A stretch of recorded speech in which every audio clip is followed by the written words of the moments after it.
sholat maghrib Masjid Nasional Al-Akbar Surabaya. Kajian pada maghrib pada malam hari ini yaitu Tafsir Jalalain yang akan disampaikan oleh beliau yang terhormat Al-Mukarram Bapak Kiai Haji Muhammad Husni Mubarak MAG Al-Hafidh.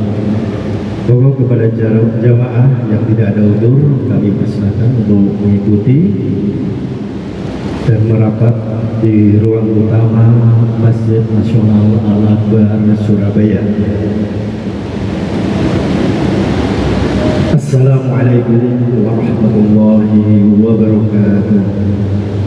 Bismillahirrahmanirrahim. Alhamdulillahirabbil alamin wassalatu wassalamu ala asrafil anbiya'i wal mursalin wa ala alihi wa sahbihi ajma'in. Amma ba'du.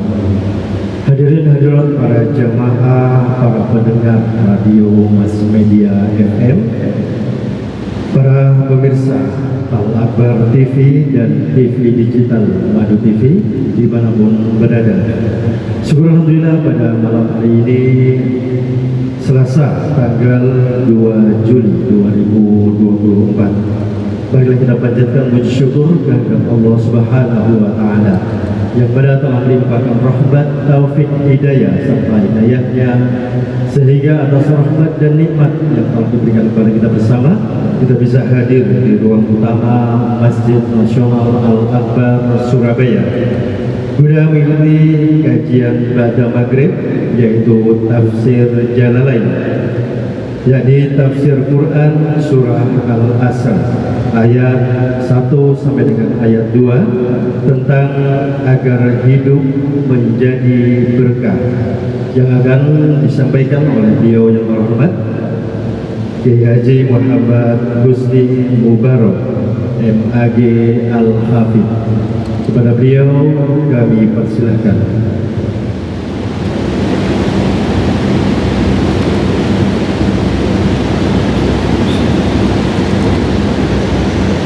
Assalamualaikum warahmatullahi wabarakatuh.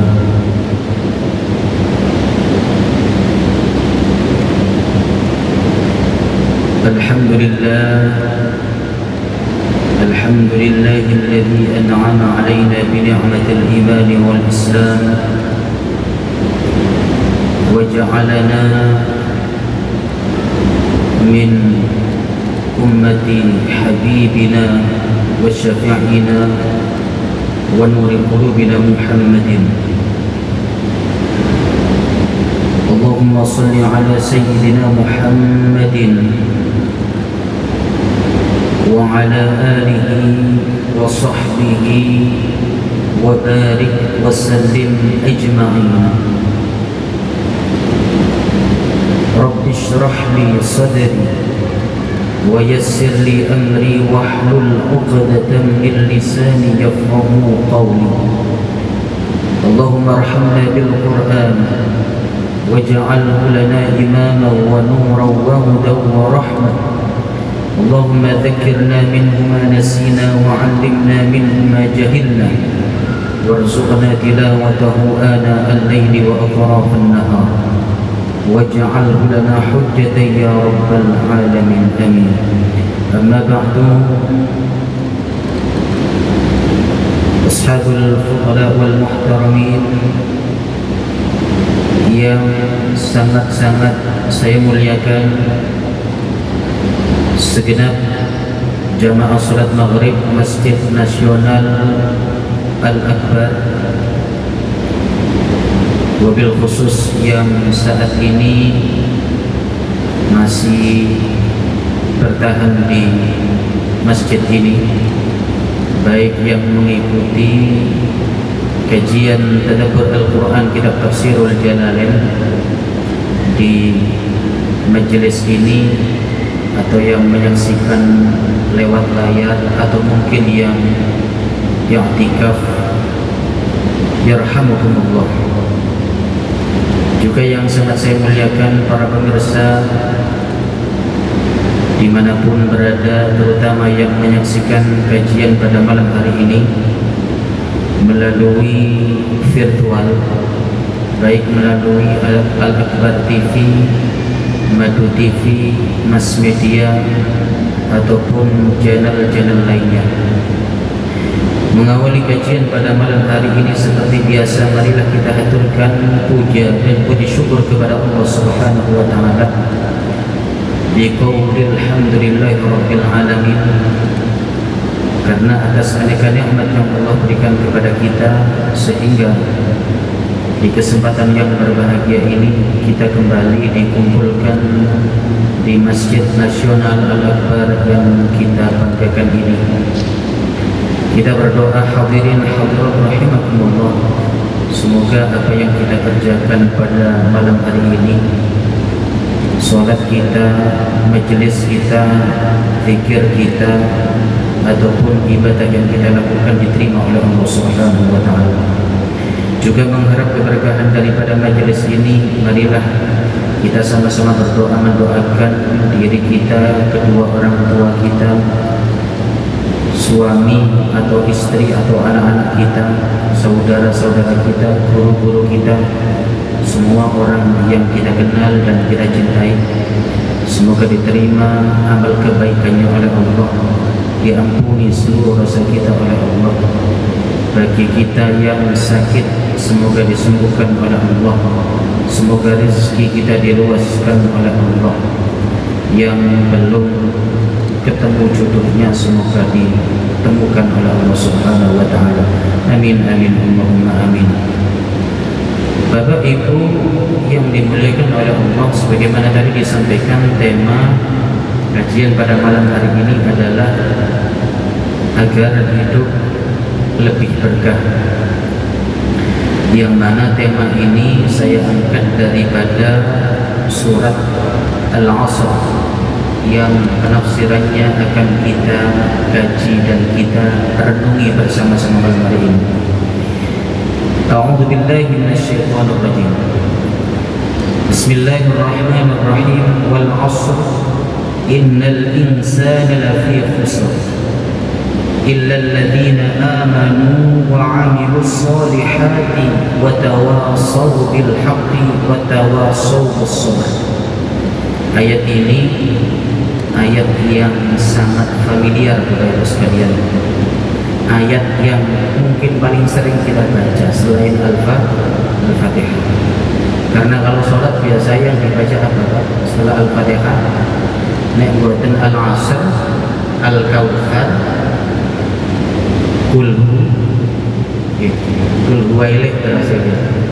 Kulhu dalih, Al-Ikhlas, Al-Falaq, An-Nas. Kalau bareng nek sholat ijin dia sering maca Al-Asr, Pak sami mawon. Bapak Ibu sekalian, wal 'asr, kalau panjenengan lihat dalam terjemah mungkin yang dikeluarkan oleh Departemen Agama, itu sebenarnya atau sering diartikan di situ demi masa, demi masa. Para ahli tafsir menafsirkan dengan sedikit ada perbedaan tapi tidak terlalu signifikan. Sebagaimana kemarin disampaikan oleh Al-Imam Jalaluddin Al-Mahalli wa tafsir Jalalain Al-Tamliqi, beliau menyebutkan wal 'asr ay ad-dahr aw ma ba'da az-zawal ila al-ghurub aw salatil 'asr. Ada tiga penafsiran. Yang pertama demi masa, artinya kalimat yang digunakan adalah kalimat yang jauh lebih umum. Atau penafsiran yang kedua, Al-Asr itu dimaknai ma ba'da zawal ila al-ghurub. Ba'da zawal itu ketika sudah masuk waktu zuhur. Jadi zuhur ini kenapa Pak? Waktu kalau matahari di atas kita itu waktu istiwa, okay? Istiwa itu sebentar saja, paling beberapa detik saja. Kemudian geser sedikit masuk waktu zuhur. Lah itu kalau ma ba'da zawal secara bahasa itu juga diartikan asr. juga diartikan, atau asar juga bisa diartikan ma ba'da zawal dal ghurub, waktu setelah masuk waktu zuhur sampai terbenamnya matahari, itu disebut waktu asar. Penafsiran yang ketiga disampaikan oleh Al-Imam Mahalli, yang dimaksud wal asr di sini adalah sholat asar. Jadi Allah bersumpah demi sholat asar. Bapak Ibu sekalian, kalau Allah yang bersumpah, itu berarti menunjukkan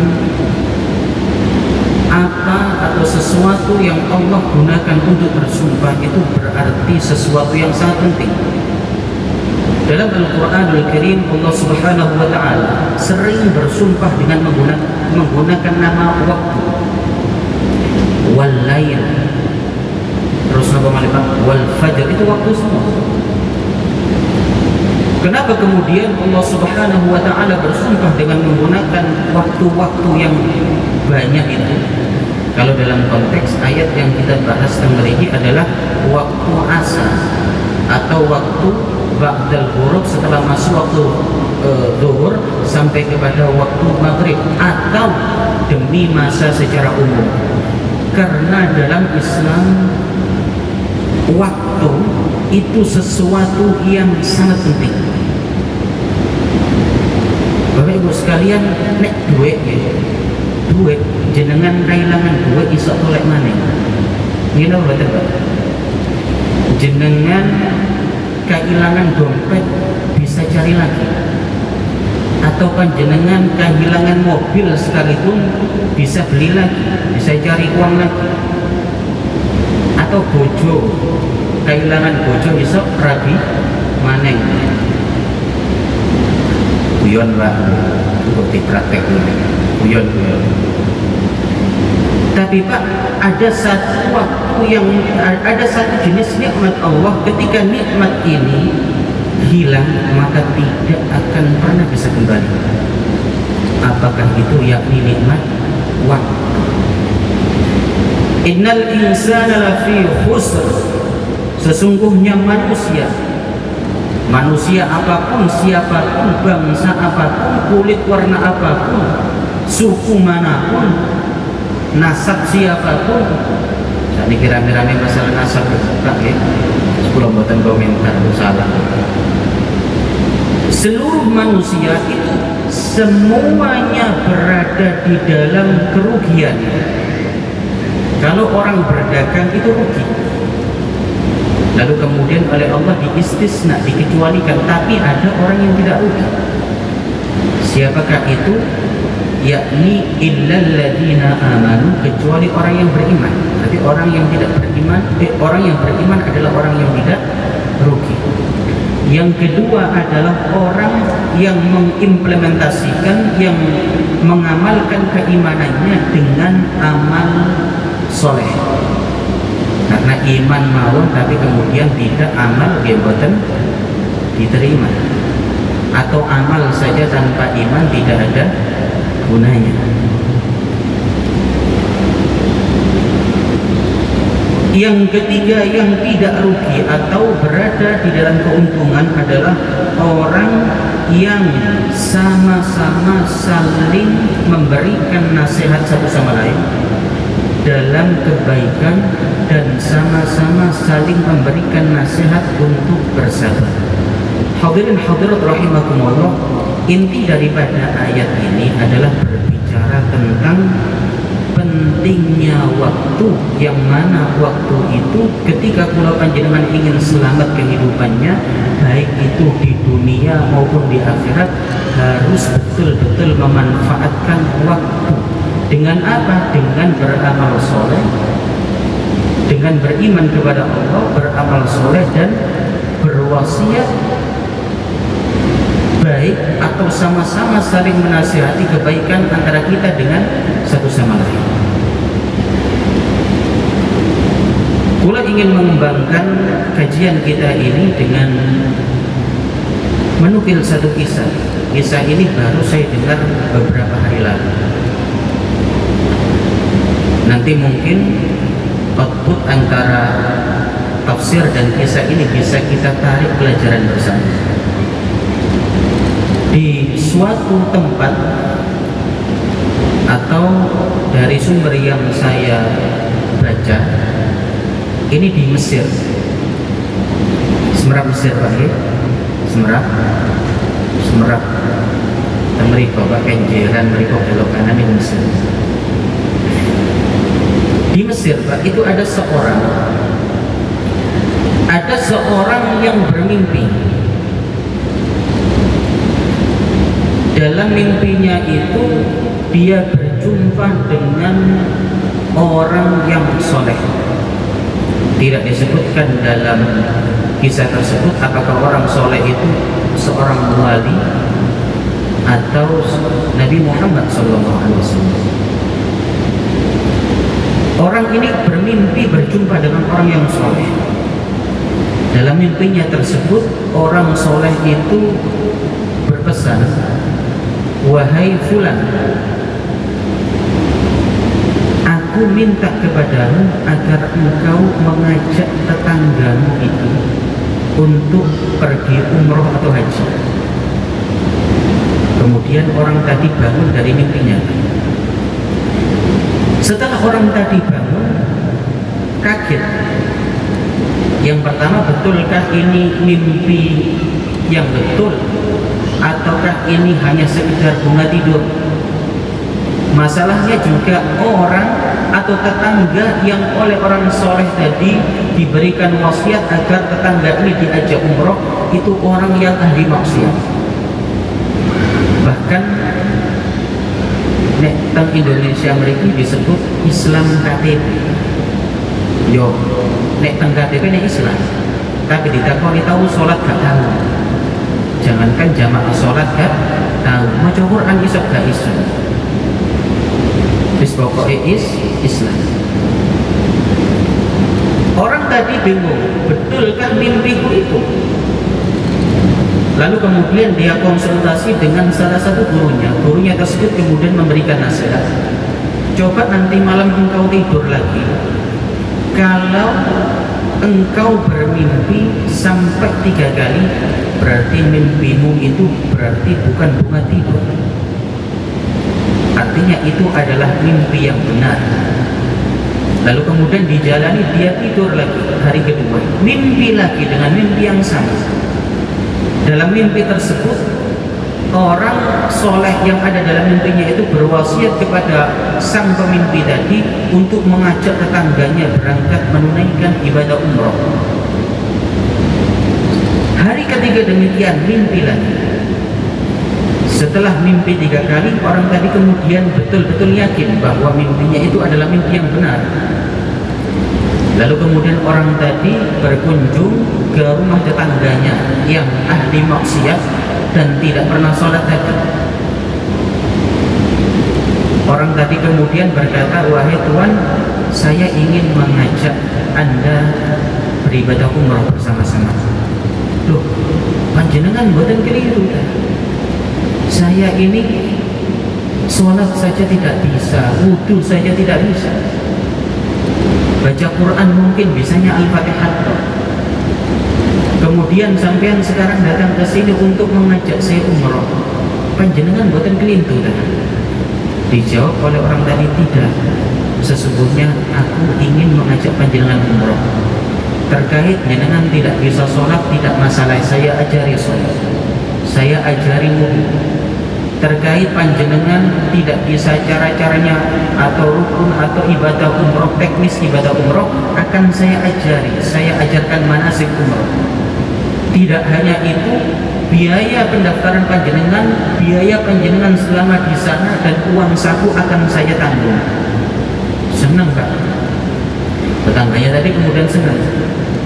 Setelah itu karena akan melaksanakan ibadah umroh hingga kemudian persiapan dilakukan, baik persiapan fisik, persiapan belajar materi, termasuk belajar sholat, karena ternyata sepanjang usianya dia tidak pernah sholat. Hadirin hadirat rahimakumullah, pada hari yang telah ditentukan, akhirnya orang tadi dengan ditemani tetangganya yang ahli maksiat itu berangkat umrah. Setelah sampai di Mekah, Masya Allah, semangatnya luar biasa. Setelah pertama kali melihat Ka'bah, dia menangis. Dan di antara semua jamaah yang ikut rombongan tersebut, dia adalah orang yang paling semangat ibadahnya. Di masjid terus setiap hari, paling ke hotel makan, setelah itu istirahat sebentar, balik ke masjid lagi. Terus seperti itu hingga berhari-hari. Hingga pada suatu hari, Bapak Ibu sekalian, orang tadi pergi ke masjid tetapi lama tidak balik-balik ke hotel. Lalu sama tetangganya yang memberangkatkan umrah tadi ditelepon tidak bisa, dikontak tidak bisa. Setelah itu kemudian dicari. Setelah dicari beberapa waktu, akhirnya ketemu. Dan setelah ketemu ternyata tetangganya tadi ditemukan dalam kondisi sujud dan dalam kondisi sudah meninggal. Tidak hanya itu, kemudian karena tradisinya di sana orang yang meninggal itu kemudian dia sholat oleh seluruh jamaah Masjidil Haram, maka kemudian orang yang ahli maksiat tadi Pak disolati oleh sekian ribu atau sekian ratus ribu jamaah. Alhamdulillah. Orang yang memberangkatkan umrah tadi Pak kemudian merenung, ternyata ini maksud daripada mimpiku tadi. Mimpiku beberapa waktu yang lalu, ternyata dia dipanggil oleh Allah untuk menunaikan ibadah umrah. Dan ketika dia sedang melaksanakan ibadah umrah, di sela-selanya dia mentaubati dosa-dosanya, hingga kemudian dia diwafatkan oleh Allah dalam keadaan husnul khotimah.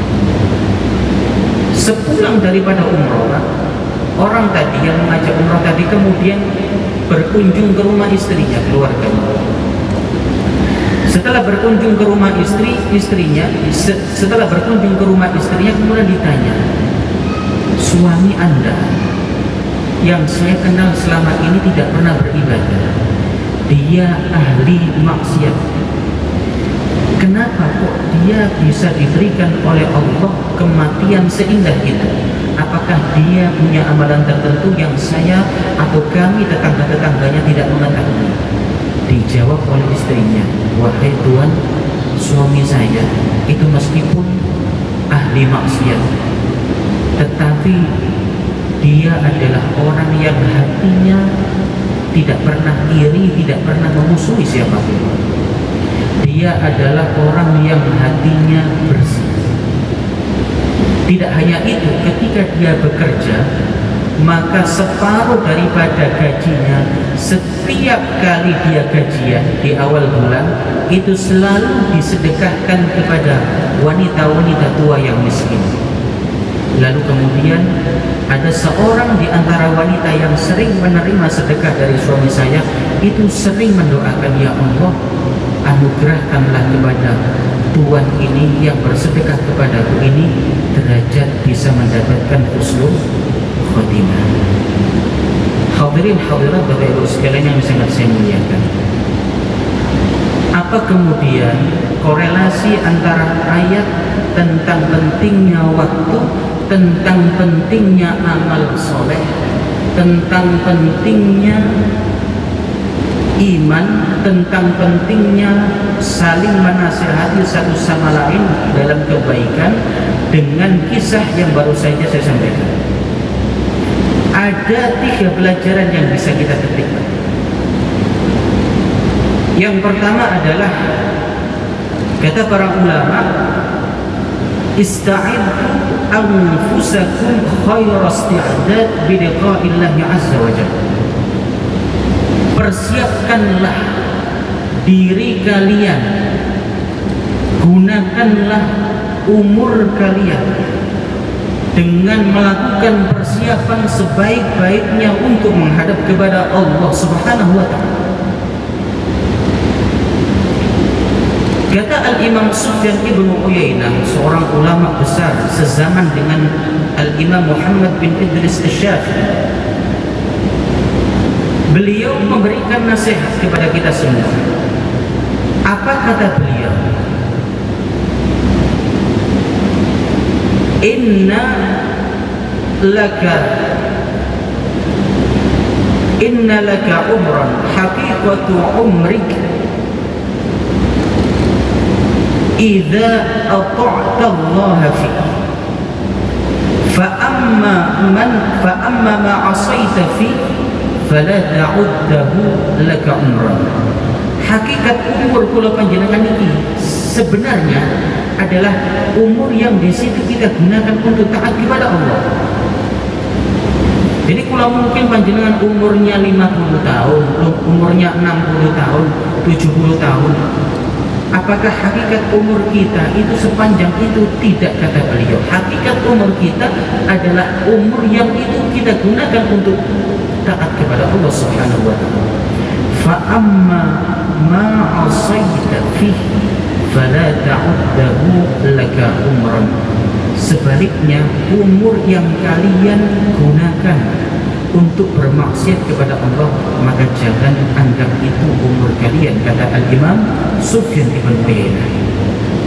Hadirin hadirat rahimakumullah, penting bagi kita semua untuk sadar, penting bagi kula panjenengan untuk mentadabburi proses perjalanan hidup kula panjenengan sekalian, bahwa Pak, setiap nafas yang kita hirup saat ini dan kemarin suatu saat pasti akan terhenti. Nafas yang kita hirup, waktu yang kita manfaatkan, ruh yang saat ini ada dalam jasad kula panjenengan suatu saat akan berhenti dan akan kembali kepada Allah. Maka saat itu Bapak Ibu sekalian yang sangat saya muliakan, kenikmatan dunia itu tidak ada artinya. Ketampanan, kecantikan yang sering kita banggakan kelak akan dimakan cacing tanah, akan jadi santapan cacing tanah. Harta, pangkat, jabatan yang sering kita sombongkan kelak tidak ada artinya sama sekali di sisi Allah Subhanahu wa taala, dan kelak ketika kula panjenengan menghadap Allah, yang bermanfaat bagi kita apakah adalah amal soleh kita. Secinta-cinta kula panjenengan terhadap anak, istri, keluarga dan lain sebagainya, ketika kita telah masuk ke liang kubur, mereka semua akan meninggalkan kita. Harta yang kita kumpulkan sering kemudian menjadi rebutan para ahli waris. Maka saat itu teman sejati adalah teman yang menemani kula panjenengan masuk ke liang kubur, dan kelak ketika kita dibangkitkan oleh Allah pada hari kiamat, itu akan menemani kita. Apakah itu? Yakni amal soleh. Makanya hadirin hadirat rahimakumullah, usia itu tidak ada yang tahu. Jangan kita terpedaya karena usia kita saat ini masih sangat muda. Betapa banyak orang yang muda kemudian tiba-tiba mati.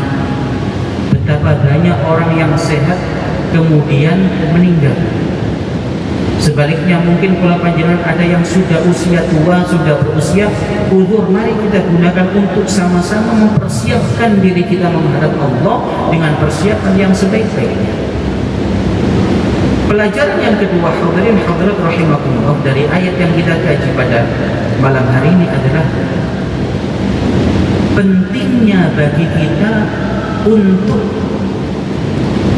tidak egois dalam upaya untuk mendapatkan surga Allah Subhanahu wa taala.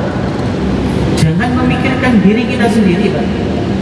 Makanya tadi disebutkan dalam surah ini, watawasau bil haqq, sama-sama saling menasihati dalam kebaikan. Karena kenapa? Yang diinginkan oleh Allah, yang diinginkan oleh Rasulullah sallallahu alaihi wasallam ini agar semua umatnya masuk surga.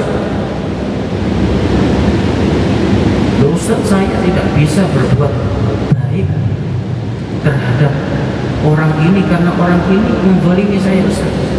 Minimal itu mendoakan. jenengan dizalimi oleh orang.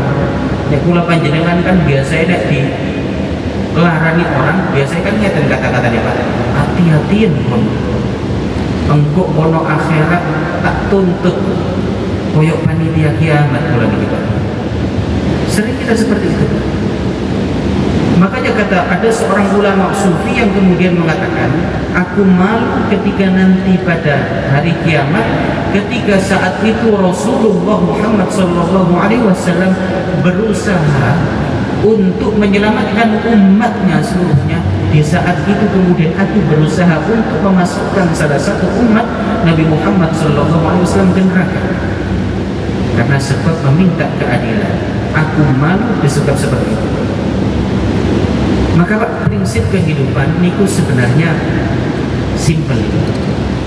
Kalau kemudian kita tidak bisa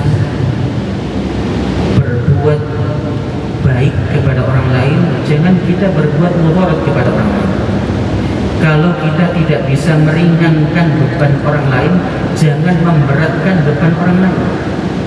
Kalau kemudian kita tidak bisa berkata baik kepada orang lain, minimal jangan berkata yang menyakiti hati orang lain. Hadirin hadirat rahimakumullah, pelajaran yang ketiga adalah ketika kula panjenengan iki ingin selamat, ketika kita ingin mendapatkan surga Allah, ketika kita ingin mendapatkan ampunan Allah, niku melalui banyak pintu.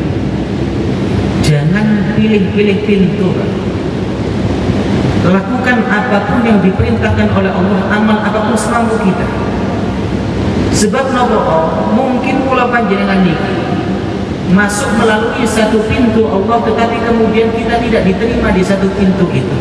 Contoh mungkin kula panjenengan masuk melalui pintu sholat, ternyata setelah dihisab sholat kula panjenengan wis isine gak iso usuk, mikir utang, mikir benci dengan orang lain, mikir sembarang dipikir. Kula panjenengan nek sholat niki biasae apapun yang di luar sholat tidak kepikiran, kalau wis sholat kepikiran kabeh. Nggih napa mboten? Maka jangan sampai kita pilih-pilih pintu Allah. Boleh jadi kemudian suatu saat kita ditolak melalui satu pintu, kita bisa melalui pintu yang lain. Pintu yang lain ditolak melalui pintu yang ketiga. Seperti apa? Seperti seorang yang diceritakan dalam kisah tadi. Dia dalam banyak pintu jelas tidak diterima, tetapi ternyata dia masuk melalui pintu berbuat baik kepada orang lain, sehingga di situ dia masuk dalam cakupan hadis Rasulullah SAW, khairun nas anfa'uhum linnas.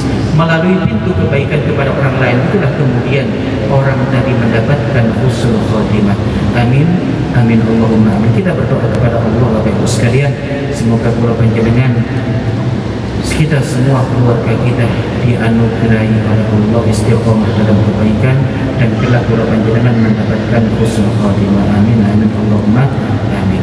Bapak Ibu sekalian, demikian yang bisa saya sampaikan. Sebelum kita tutup, ada beberapa menit, 10 menit, ada waktu 10 menit, mungkin ada yang ingin bertanya. Yang mau bertanya, silakan.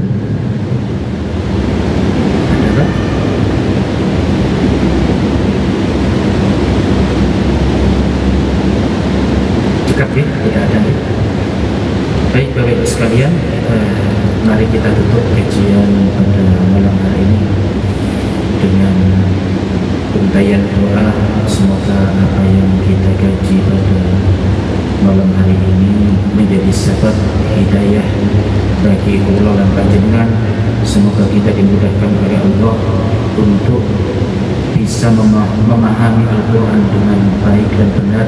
Tidak hanya faham saja, kita berdoa kepada Allah semoga kita semua dimudahkan oleh Allah di dalam mengamalkan Al-Quran, dan kelak pada hari kiamat Al-Quran akan menjadi sahabat kita, Al-Quran akan menjadi pemberi syafaat kepada kita. Amin, amin, Allahumma amin. Bismillahirrahmanirrahim. Allahumma salli ala sayyidina Muhammad wa ala alihi wa sahbihi wa barik wa sallim ajma'in. اللهم إنا نسألك من كل خير سألك منه سيدنا محمد صلى الله عليه وسلم عبادك الصالحون ونعوذ بك من كل شر استعاذك منه سيدنا محمد صلى الله عليه وسلم عبادك الصالحون اللهم أعنا على ذكرك وشكرك وحسن عبادتك اللهم أعنا على ذكرك وشكرك وحسن عبادتك اللهم أعنا على ذكرك وشكرك وحسن عبادتك ربنا آتنا في الدنيا حسنة وفي الآخرة حسنة وقنا عذاب النار سبحان ربك رب العزة عما يصفون وسلام على المرسلين والحمد لله رب العالمين. Kurang lebihnya mohon maaf. Assalamualaikum warahmatullahi wabarakatuh.